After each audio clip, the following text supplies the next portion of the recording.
শিক্ষার্থী বন্ধুরা, তোমরা যারা ক্লাস 6, 7 এবং 8 পড়াশোনা করতেছো তাদের চেঞ্জিং সেন্টেন্স এভাবে 5টা সেন্টেন্স দেওয়া থাকবে। আর এই 5টা সেন্টেন্স হয়তো যে কোনো একটা টপিক্সের উপর ভিত্তি করে হতে পারে, কোনো একটা বিষয় নিয়ে। তো তোমাদের চেঞ্জিং সেন্টেন্সের প্যাটার্নটা এরকম হবে। তো চলো আজকে আমরা একটা চেঞ্জিং সেন্টেন্স পুরোপুরি সলভ করি। এখানে যে আমি কোয়েশ্চেনটা নিয়েছি, এই চেঞ্জিং সেন্টেন্সটা এসেছিল জেএসসি পরীক্ষা, বিগত জেএসসি পরীক্ষায় রাজশাহী বোর্ড 19 সালে। আচ্ছা দেখো, প্রথম সেন্টেন্স হচ্ছে Bangladeshi cuisine is full of variety. Cuisine হচ্ছে রন্ধন শিল্প, ভ্যারাইটি মানে ভিন্নতা। আসলে বাংলাদেশি রন্ধনশিল্পে কি ইজ ফুল মানে ভিন্নতায় কি পরিপূর্ণ। হ্যাঁ, এক এক রকম বিভিন্ন ধরনের রান্নার কৌশল আছে এরকম আর কি। তো এটাকে কী করতে বলছে, ইন্টারগেটিভ করার জন্য বলছে। তো ইন্টারগেটিভ করার আমাদের রুলসটা হচ্ছে, যদি আমাদের অক্সিলারি ভার্ব থাকে তখন আমরা অক্সিলারিটা শুরুতে নিব। তো এখানে অক্সিলারি কি আছে, ইজ। তো আমরা আনসার দিলাম ইজ। আর যেহেতু সেন্টেন্সটা অ্যাফার্মেটিভ মানে হা বোধক, তাহলে কী দিতে হবে, সংক্ষিপ্ত নট। এরপরে কী দিতে হবে, সাবজেক্ট। সাবজেক্ট হচ্ছে বাংলাদেশি কুইজিন, বাংলাদেশি রন্ধনশিল্প, বাংলাদেশি কুইজিন, পুরোটাই সাবজেক্ট। এরপর বাকি অংশ, তো ইজ তো আমরা শুরুতে নিয়ে গেছি, তো বাকি থাকে কি, full of variety, full of variety, তারপর লাস্টে ইন্টারগেটিভ চিহ্ন হয়ে গেল একটা। এরপর আমাদের 2 নম্বর কোয়েশ্চেন হচ্ছে, we use different spices to make our food tasty. Spices হচ্ছে মশলা। তাই আমরা কি ইউজ করি, ব্যবহার করি, বিভিন্ন ধরনের মশলা ইউজ করি to make our food tasty, আমাদের খাবারটাকে সুস্বাদু করতে। ওইটা কি করার জন্য বলছে, পেসিভ। মনে হয় তোমরা পেসিভ, অ্যাক্টিভ টু পেসিভ, ওইটা তোমরা আগে কোনো সময় পড়ো নাই, বিশেষ করে যারা 6-এ পড়ো তারা তো এটা পড়োই নাই, কারণ প্রাইমারি স্কুলে বয়েস ছিল না। তারপর আমরা বয়েসটা আমি দেখা দিচ্ছি। অ্যাক্টিভ থেকে পেসিভ করার একটা রুলস আছে, আমার কাছে একটা নোট আছে, তোমরা যদি চাও পরবর্তীতে আমি বয়েসের ক্লাসও দিতে পারি। তবে এখন এই মুহূর্তে আমি যেটা দেখাচ্ছি, যে আমি বয়েসটা এই রুলসটাতে করব। প্রথমে অবজেক্টটি সাবজেক্ট করতে হবে, তারপর টেন্স ও পার্সন অনুযায়ী অক্সিলারি ভার্ব প্লাস বি3। বি3 মানে ভার্বের 3 নাম্বার রূপ। আচ্ছা, পাস্ট পার্টিসিপল ফর্ম। তারপর দ্বিতীয় অবজেক্ট যদি থাকে, মানে 2টা অবজেক্ট থাকলে ওই দ্বিতীয় অবজেক্টটা বসাবো, তারপর বাই প্লাস সাবজেক্টটা অবজেক্ট করব। তো এখন আমার কোয়েশ্চনটা কি, আমার কোয়েশ্চনটা হচ্ছে, we used different spices to make our food tasty. তাহলে প্রথমে আমাকে অবজেক্টটা সাবজেক্ট করতে পারেন। অবজেক্ট কোথায় থাকে, অবজেক্ট থেকে মূল ভার্বের পরে। উই হচ্ছে সাবজেক্ট, ইউজ হচ্ছে মূল ভার্ব, প্রিন্সিপাল ভার্ব। তো এখানে অবজেক্ট হচ্ছে ডিফারেন্ট স্পাইসিস মানে বিভিন্ন ধরনের মশলা, আর টু একটা preposition, to make our food tasty, এটাও আর একটা অবজেক্ট। তাহলে এখানে অবজেক্ট কয়টা, 2টা। তো প্রিপোজিশন যুক্ত অবজেক্ট যেটা, ওইটা আমি এখন নিতে পারবো না, আমি প্রিপোজিশন ছাড়া যে অবজেক্টটা ওইটা সবার প্রথমে নেব। তাহলে প্রিপোজিশন ছাড়া অবজেক্ট হচ্ছে ডিফারেন্ট স্পাইসিস। তো শুরুতে আমি কি লিখবো, ডিফারেন্ট স্পাইসিস। তাহলে আমার অবজেক্টটা সাবজেক্ট করা হয়ে গেল। এখন টেন্স ও পার্সন যে অক্সিলারি ভার্ব, তো এখন ওইটা কোন টেন্স, প্রিন্সিপাল ভার্ব হচ্ছে ইউজ, এটা ভার্বের 1 নাম্বার রূপে আছে বি1-এ। তাহলে সাবজেক্ট প্লাস মূল ভার্বের প্রেজেন্ট ফর্ম, এটা হচ্ছে প্রেজেন্ট ইনডিফিনিট টেন্স। যদি প্রেজেন্ট ইনডিফিনিট টেন্স হয় তাহলে অক্সিলারি ভার্ব হিসেবে আমাকে এম ইজ আর ইউজ করতে হয়, এম ইজ আর ইউজ করতে হয়। ডিফারেন্ট স্পাইসিস, এটা এই সাবজেক্টটা কি প্লুরাল, যেহেতু প্লুরাল তাহলে এম ইজ আরতে কী হবে, এটার সাথে হবে আর। আচ্ছা, তাহলে অক্সিলারি ভার্ব আমাদের হয়ে গেল। এখন আমার কি লাগবে, বি3 মানে ওটার পাস্ট পার্টিসিপল ফর্ম। এখানে মূল ভার্ব হচ্ছে ইউজ, ইউজের বি3 হচ্ছে ইউজড, তো আমি কি দিলাম, ইউজড, বি3 হয়ে গেল। এরপর আমার কি বলতে আছে, দ্বিতীয় অবজেক্ট যদি থাকে, হ্যাঁ দ্বিতীয় অবজেক্ট আছে আমার, ওই যে প্রিপোজিশন যুক্ত একটা object, to make our food tasty, এখন এটা লিখব, to make our food tasty. দ্বিতীয় অবজেক্ট হয়ে গেল। এখন আমাকে কি দিতে হবে, বাই, তারপর আমি দিলাম বাই।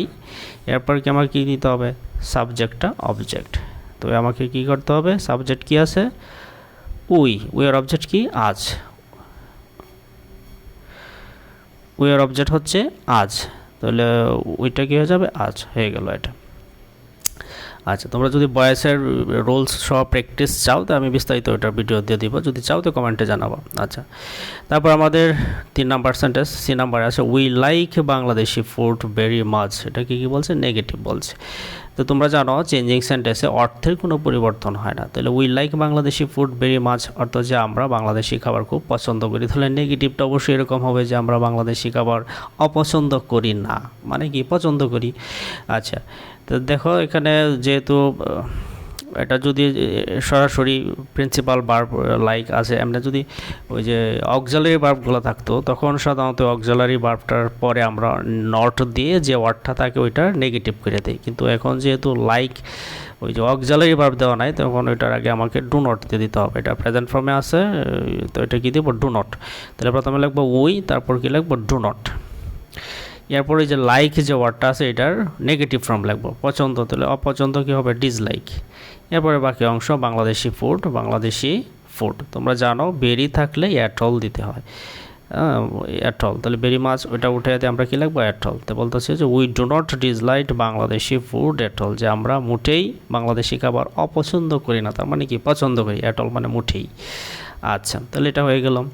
এরপর দেখো let us take Bangladeshi food, এটা হচ্ছে অ্যাসার্টিভ করার জন্য। Let us take Bangladeshi food, চলো বাংলাদেশি খাবার খাই।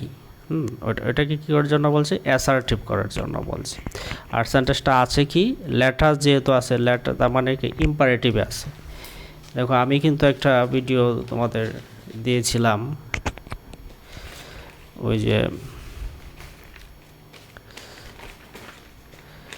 অ্যাসার্টিভ টু ইম্পারেটিভ ভিডিওটা আমার আপলোড করা আছে। ভিডিওটার হয়তো ইউটিউবে এটাকে ইমপ্রেস খুব কম দিয়েছে, আমি 3-4 জনের কাছে মনে হয় শো করছে ভিডিওটা, তোমরা দেখে নিও। অ্যাসার্টিভ টু ইম্পারেটিভ ওইটা যদি দেখো তাহলে তোমরা যে এখন প্রশ্নে কি আছে, ইম্পারেটিভ টু অ্যাসার্টিভ, আমি দেখাচ্ছি অ্যাসার্টিভটা, আর ওইখানে দিচ্ছি ইম্পারেটিভ টু অ্যাসার্টিভ, মানে ইম্পারেটিভ থেকে আছে আমাকে করতে হবে অ্যাসার্টিভ। ওইখানে আমরা অ্যাসার্টিভ টু ইম্পারেটিভে বলছিলাম যে যদি তোমার ফার্স্ট পারসন এবং থার্ড পারসন থাকে, সাবজেক্ট হিসেবে যদি ফার্স্ট পারসন এবং থার্ড পারসন থাকে তখন শুরুতে কী দিতে হবে, লেট দিতে হবে। লেট দিয়ে যে সাবজেক্টটা থাকবে এটার অবজেক্ট ফর্ম দিতে হবে, তারপর মূল ভার্ব থেকে শেষ পর্যন্ত। আচ্ছা, তাহলে এখন তো আমার এখানে বিপরীতটা দিছে, মানে ওই যে let us take Bangladeshi food, ওইখানে ইম্পারেটিভে আছে বলতে হবে অ্যাসার্টিভ। তাহলে আমরা যখন অ্যাসার্টিভ থেকে ইম্পারেটিভ করছি তখন আমরা লেট কখন ইউজ করছি, যদি সাবজেক্ট ফার্স্ট পারসন অথবা থার্ড পারসন থাকতো। এখন এইখানে সাবজেক্ট ফার্স্ট পারসন দিব নাকি থার্ড পারসন দেবো, কীভাবে বুঝবো, এই যে দেখো আজ আছে, যেহেতু আজ আছে তার মানে নিশ্চিত আমার সাবজেক্টটা ফার্স্ট পারসন ছিল, কারণ আজ কোথা থেকে আসছে, আজ আসছে উই থেকে। উইয়ের অবজেক্ট ফর্ম হচ্ছে আজ, তার মানে শুরুতে আমাকে কী দিতে হবে, উই, কী দিতে হবে, উই, ঠিক আছে। তারপর তোমাকে কী দিতে হবে, শুড, উচিত অর্থে শুড, ওই ইম্পারেটিভে কিন্তু তোমার শুড ছিল, তাহলে উই শুড, তারপর ওই যে অক্সিলারি হচ্ছে শুড, উচিত অর্থে দিতে হবে, তারপর মূল ভার্ব থেকে শেষ পর্যন্ত take Bangladeshi food, take Bangladeshi food হয়ে গেল এটা। তারপর দেখো exclamatory, Bangladeshi food is very appetising, মানে বাংলাদেশি ফুড খুবই সুস্বাদু। হ্যাঁ, তো ওইটার দেখো এক্সক্লেমেটরি করা, আমার কিন্তু অ্যাসার্টিভটাকে এক্সক্লেমেটরি করার ভিডিও দেওয়া আছে, তোমরা দেখে নিও। তো দেখো এটা আমরা কী দিয়ে করবো, এক্সক্লেমেটরি সেন্টেন্স আমরা হোয়াট দিয়ে করতে পারি, হাউ দিয়ে করতে পারি। যেহেতু এখানে ভার্বের পরে আর্টিকেল এ বা এর নাই, সুতরাং আমরা হোয়াট দিয়ে স্টার্ট করতে পারবো না, আমরা স্টার্ট করবো হাউ দিয়ে। কী দিলাম, হাউ। তারপর যে অ্যাডজেক্টিভ, অ্যাডজেক্টিভ সাধারণত ভেরি বা গ্রেটের পরে পাওয়া যায়, যে অ্যাপিটাইজিং যে অ্যাডজেক্টিভটা আছে ওইটা এখন দিব।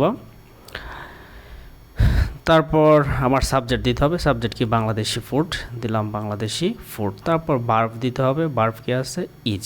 তারপর বাকি অংশ, তো বেরি বাকি থাকে কি, বেরি, কিন্তু এক্সক্লেমেটরি করার সময় বেরি গ্রেট উঠিয়ে দিতে হয়, তাহলে আর কিছুই নেই, তারপর এক্সক্লেমেটরি চিহ্ন দিতে হবে, হয়ে গেল। আচ্ছা, তাহলে এই ছিল তোমার প্রশ্নের একটা প্যাটার্ন।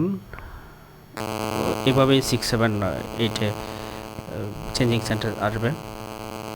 তো তোমাদের যদি কোনো কোয়েশ্চেন থাকে কমেন্টে জানাবো, আর ভিডিওটি ভালো থাকলে চ্যানেলটি সাবস্ক্রাইব করবো। Thank you.